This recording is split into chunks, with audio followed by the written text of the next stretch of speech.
Hello friends, स्वागत है आपका अपना YouTube channel knowledge top king में। देखिए आज मिडवाइफरी का क्लास 4 है। क्लास 1, क्लास 2 और क्लास 3 हम ले चुके हैं। जो व्यक्ति क्लास 1 और क्लास 2 क्लास 3 नहीं देखे हैं जा करके आप जरूर देखिए। और एक सवाल हमें कमेंट करके जरूर पूछिए, क्या सर यूपी, मध्य प्रदेश या राजस्थान वाला क्लास देख सकता है? बिल्कुल देख सकता है। पूरी इंडिया में मिडवाइफरी के लिए क्लास के लिए एक ही क्वेश्चन होता है, क्वेश्चन कोई चेंज नहीं होता है। चाहे यूपी से है या राजस्थान से है या एमपी से है, सभी एएनएम सिस्टम ऑल इंडिया का जितने भी एएनएम सिस्टम है सभी के लिए क्वेश्चन इंपॉर्टेंट है। केवल बिहार वाले के लिए नहीं, सभी के लिए मिडवाइफरी संबंधी जो भी क्वेश्चन पूछा जाता है एएनएम में, वो सारा क्वेश्चन यहाँ हम कवर किए हैं। एकदम इंपॉर्टेंट सेलेक्टेड क्वेश्चन, ठीक है। और हाँ, 1, 2, 3 क्लास का हम कल टेस्ट ले चुके हैं। हम बोले थे आपको साप्ताहिक टेस्ट लेते हैं टेलीग्राम पे। अभी क्वेश्चन की संख्या कम है, इसलिए टेलीग्राम पे हम साप्ताहिक टेस्ट ले रहे हैं, यानी संडे को टेस्ट लेते हैं। संडे के दिन आपको वीडियो नहीं आता है, ठीक है। तो संडे को टेस्ट हम लेते हैं, और जब क्वेश्चन की संख्या अधिक हो जाएगा तो फिर हम अल्टरनेट टेस्ट कर देंगे। कल टेस्ट लिए और स्टूडेंट ने बहुत ही अच्छा बेहतर परफॉर्मेंस किया। मेरे दोस्त, स्टूडेंट का परफॉर्मेंस देख करके मेरा दिल गार्डन गार्डन हो गया। हमको लगा कि नहीं, मेरा मेहनत सफल हो गया, ठीक है। और एक क्वेश्चन को हम 2 बार 3 बार पढ़ाते हैं। क्यों पता है? मेरा उद्देश्य रहता है आपके दिमाग में घुसा देना, याद करा देना, केवल समझाना नहीं, समझा करके रटा देना, ताकि आपको बाद में पढ़ने की जरूरत नहीं पड़े। क्योंकि यूट्यूब पे तो टीचर भरे पड़े हैं सर, उससे कुछ यूनिक पढ़ाइए, कुछ अच्छा पढ़ाइए, तब तो कुछ होगा ना। और हम अजी अपने स्टूडेंट लाइफ में भी हम उसी टीचर के पास पढ़ना पसंद किए जो रटा दे, जो समझा करके रटा दे, ठीक है। और हमारा 1 क्लास, 2 क्लास और 3 क्लास देखे होंगे, तो हमें उम्मीद है कि उससे समझ गए होंगे हम किस तरह से पढ़ाते हैं। चलिए क्वेश्चन के ऊपर समय न गवाते हुए, एमनिटिक तरल पदार्थ सबसे अधिक कब दिखाई देता है? यदि इसका आंसर जानते हैं तो हमें कमेंट करके जरूर बताइएगा। 40 वीक, 36 वीक, 32 वीक, 24 वीक में। और यदि नहीं जानते हैं तो चलिए हम समझाते हैं। सबसे पहले हम समझेंगे एमनिटिक तरल पदार्थ होता क्या है, ठीक है। उसके बाद हम देखेंगे सबसे अधिक कब स्रावित होता है। आप इस पिक्चर को देखिए, गर्भ में बच्चा, आप देखिए ये ऊपर से एक लेयर कवर रहता है, इस कवर में रहता है, ठीक है। गर्भ में बच्चा, उसके बाद देखिए ये बच्चे हैं, बच्चे के आसपास देखिए ये स्पेस है, देखिए चारों तरफ ये लेयर रहता है, इसी में पैक रहता है, ये स्पेस रहता है, देखिए ये खाली है, ये खाली है। इस खाली स्थान पे एक तरल पदार्थ भरा हुआ रहता है, जिससे बच्चे मूवमेंट करने में आसानी हो, ठीक है। ये जो तरल पदार्थ भरा हुआ रहता है, यही तरल पदार्थ इम्यूनिटिक तरल पदार्थ है। इम्यूनिटिक तरल पदार्थ जो कहलाता है, इम्यूनिटिक तरल पदार्थ, इसी को हम इम्यूनिटिक तरल पदार्थ कहते हैं। यानी बच्चे के आसपास जो खाली स्थान में जो एक तरल पदार्थ रहता है, उसे ही इम्यूनिटिक तरल पदार्थ कहते हैं। अब सवाल है कि ये इम्यूनिटिक तरल पदार्थ सर सबसे अधिक कब दिखाई देता है?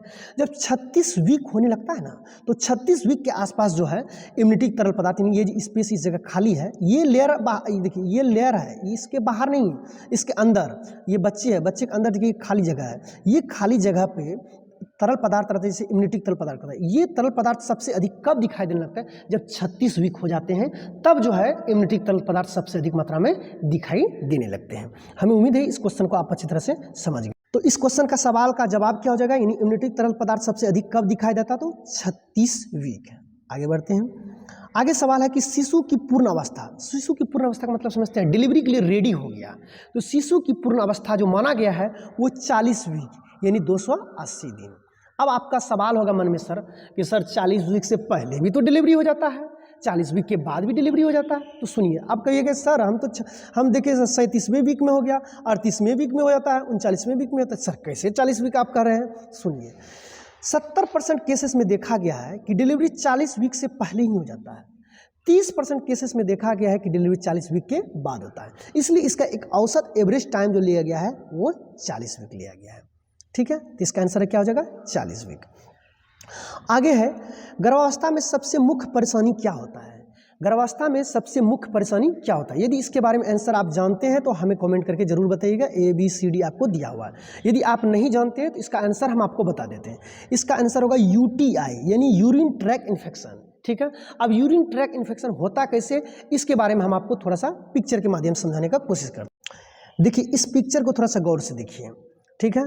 देखिए ये है किडनी और ये है यूरेथ्रा, ठीक है, और ये है आपका ब्लैडर। जब महिला प्रेग्नेंट हो जाती है और इसके ब्लेडर के जस्ट नीचे, ब्लेडर क्या होता है, मैंने यूट्रस के जस्ट नीचे होता है, यूट्रस के जस्ट नीचे होता है क्या, ब्लेडर। जब प्रेग्नेंट हो जाती है महिला तो बच्चे की साइज जो बढ़ने लगता है, तो बढ़ने की वजह से क्या होता है, ब्लेडर दबाने लगता है, और दबाने की वजह से क्या होता है कि आपको बार बार पेशाब आएगा, हमेशा टॉयलेट जाने का मन करेगा। जब टॉयलेट जाने का मन करेगा तो उस समय कभी कभी क्या होता है कि लोग जो है उस समय साफ सफाई का ध्यान नहीं देते हैं, और जब साफ सफाई का ध्यान नहीं देते हैं तो बाहर से बैक्टीरिया अंदर प्रवेश कर जाते हैं, और जब बैक्टीरिया प्रवेश अंदर कर जाएंगे तो फिर आपको जो है यूटीआई का प्रॉब्लम हो सकता है। इसलिए जब कभी भी प्रेगनेंसी के दौरान साफ सफाई, और जब कभी भी आपको टॉयलेट लगे तो टॉयलेट आप जरूर जाया कीजिए, जब भी लगे आपको पेशाब लगे पेशाब आप जरूर जाया कीजिए, और पानी भी मात्रा में पिया कीजिए ताकि यूटीआई का प्रॉब्लम आपको नहीं हो सके। ठीक है, हमें उम्मीद है कि आप यूटीआई से संबंधित प्रॉब्लम समझ गए। इससे बाद में जाकर के किडनी के ऊपर भी प्रॉब्लम होने लगता है। ठीक है, चलते हैं अब नेक्स्ट क्वेश्चन के ऊपर।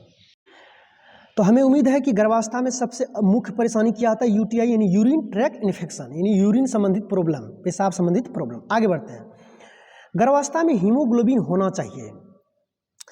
देखिए, हीमोग्लोबिन जो होना चाहिए गर्भावस्था के दौरान कम से कम 11 मिलीग्राम डेसीलीटर होना चाहिए। ठीक है, ऐसे पुरुष के लिए औसतन जो पुरुष के लिए 14 होता है। ठीक है, महिलाओं के लिए कम से कम जो है 11 होना चाहिए मिलीग्राम। ठीक है, आगे बढ़ते हैं। आगे है फीटस विकास किसमें होता है। फीटस आप किसको कहते हैं पहले ये जान लीजिए, फीटस विकास किसमें होता है। पहले इस पिक्चर को थोड़ा अच्छी तरह से देखिएगा तब आपको समझ में आ जाएगा।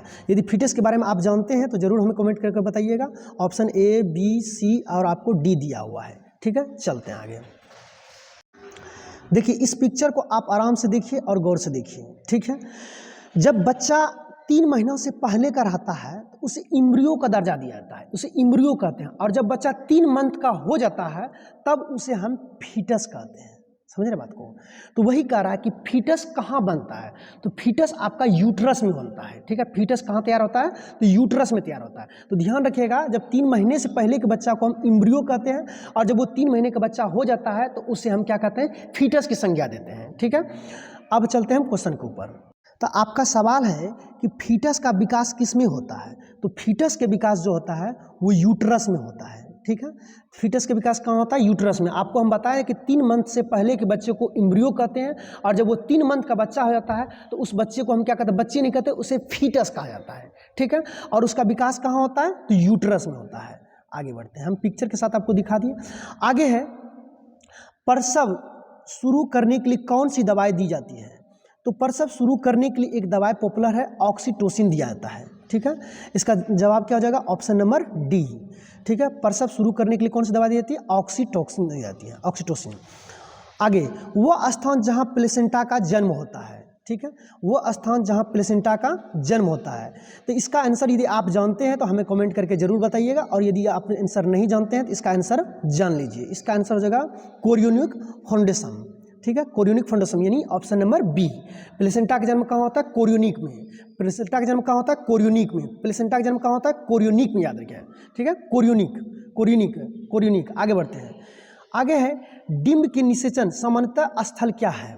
डिंब मतलब समझते हैं, जो महिला का एग होता है ना उसे डिंब कहा जाता है। ठीक है, तो हम आपको बताए थे, एक पिक्चर लेते हैं और उसमें हम आपको समझाते हैं डिंब का निषेचन सामान्यतः कहाँ होता है। देखिए, इस पिक्चर को गौर से देखिए। ये है आपका ओवरी, यहाँ से अंडा निकलता है, अंडा इधर से जाता है और इधर से जो है स्पर्म जाता है और उसका निषेचन हो जाता है, और एग जो इधर से जाता है उस एग को हम डिंब कहते हैं। ठीक है, उसको हम क्या कहते हैं, डिंब कहते हैं। और डिंब का निषेचन फिलिपियन ट्यूब में होता है। ये है आपका पूरा फिलिपियन ट्यूब, यहाँ से लेकर के यहाँ तक फिलिपियन ट्यूब। लेकिन सवाल में फिलिपियन ट्यूब केवल नहीं दिया है, फिलिपियन ट्यूब का जगह दिया है। तो हम जगह एक दिन और कवर किए थे इस तरह का वीडियो, उसमें देखिए फिलिपियन ट्यूब को 4 भागों में डिवाइड किया गया है। देखिए, सामान्यतः यदि क्वेश्चन पूछे कि निषेचन कहाँ होता है तो सीधा मरिए फिलिपियन ट्यूब, लेकिन सवाल में कहते फिलिपियन ट्यूब का जगह बताइए, जगह कहाँ होता है, तब आपको जगह बताना पड़ेगा। तो फिलिपियन ट्यूब को 4 भागों में डिवाइड किया गया। इधर से महिला का एग जाता है, एग को हम डिंब कहते हैं, और इधर से स्पर्म जाता है। तो फिलिपियन ट्यूब की एम्पुला जगह पे जो है निषेचन होता है। ठीक है, हमें उम्मीद है आप अच्छी तरह से समझ गए होंगे। अब चलते हैं टू द पॉइंट। देखिए, एक अच्छी तरह से वीडियो को समझने के लिए आगे पीछे का वीडियो देखना बहुत ज़रूरी होता है, क्योंकि पीछे की वीडियो में भी इस तरह से क्वेश्चन हम कवर किए हैं जिसमें बहुत अच्छे से हम समझाएंगे। तो कहता है डिम्ब का निषेचन सामान्यतः स्थल कौन सा है। तो यदि आप जानते हैं तो ठीक है, नहीं तो ऑप्शन में हमें देख करके जरूर बताइए। ABCD आपका दिया हुआ है, तो इसका आंसर हो जाएगा फेलोपियन ट्यूब के एम्पुला भाग में। कहाँ होता है? एम्पुला भाग में। फेलोपियन ट्यूब को 4 भागों में डिवाइड किया गया, जिसमें से एम्पुला भाग में निषेचन होता है। आगे है, माँ के दूध को बढ़ाने के लिए कौन सी दवा दी जाती है? तो ऑक्सीटोसिन दवा दी जाती है। माँ के दूध को बढ़ाने के लिए कौन सी दवा दी जाती है? ऑक्सीटोसिन दी जाती है। आगे है, गर्भावस्था के दौरान महिलाओं को अत्यधिक उल्टी होती है, ध्यान दीजिएगा, महिलाओं को अत्यधिक उल्टी होती है, उसे क्या कहते हैं?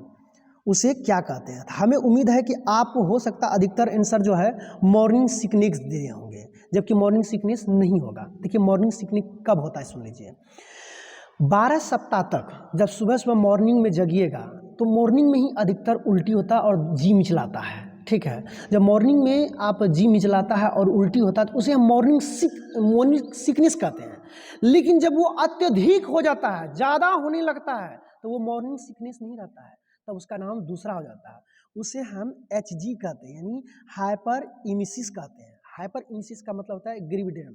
हाइपर इमिसिस का मतलब होता है, हाइपर मतलब देखिए हाई मतलब होता है बहुत ज़्यादा है, इमिसिस का मतलब होता है उल्टी, ठीक है। अग्रीविडेरम का मतलब होता है जो गर्भवती महिला, ठीक है। यानी हाई मतलब बहुत ज़्यादा, इमिसिस मतलब बहुत ज़्यादा उल्टी, इमिसिस का मतलब होता है उल्टी, ग्रेविडेरियम का मतलब होता है गर्भवती महिला। यानी जब आपको बहुत ज़्यादा, देखिए सामान्यतः तो उल्टी होता ही नहीं है, तो उसे मॉर्निंग सिकनेस कहते हैं। नॉर्मली सिकनेस होता है सुबह सुबह जगह, अक्सर सुबह ही जो है उल्टी होता है और जी मिचलाता है, तो उसे हम मॉर्निंग सिकनेस है। लेकिन ज़्यादा होने लगेगा तो पता है आपको स्वास्थ्य पर बहुत बुरा असर पड़ने लगेंगे, ठीक है, तो उसे हम HG कहते हैं। और ये जो होता है इसका कारण क्या होता है? HCG hormone. जब HCG हार्मोन की मात्रा अधिक स्रावित होने लगता है तब ये कंडीशन होने लगता है हाइपर इमिसिस, ठीक है। तो याद रखिएगा, नॉर्मल यदि होता तो हम उसे मॉर्निंग सिकनेस कहते हैं, लेकिन अत्यधिक उल्टी होने लगेगा तब हम उसे क्या कहेंगे? हाइपर इमिसिस यानी ग्रेविडेरम, ठीक है। हमें उम्मीद है कि सारे क्वेश्चन को आप अच्छी तरह से समझ गए होंगे, ठीक है। इसमें कोई तरह का डाउट होगा तो हमें कमेंट करके जरूर बताइएगा। टेलीग्राम से नहीं जुड़े हैं तो जल्दी से टेलीग्राम में जुड़ जाइए।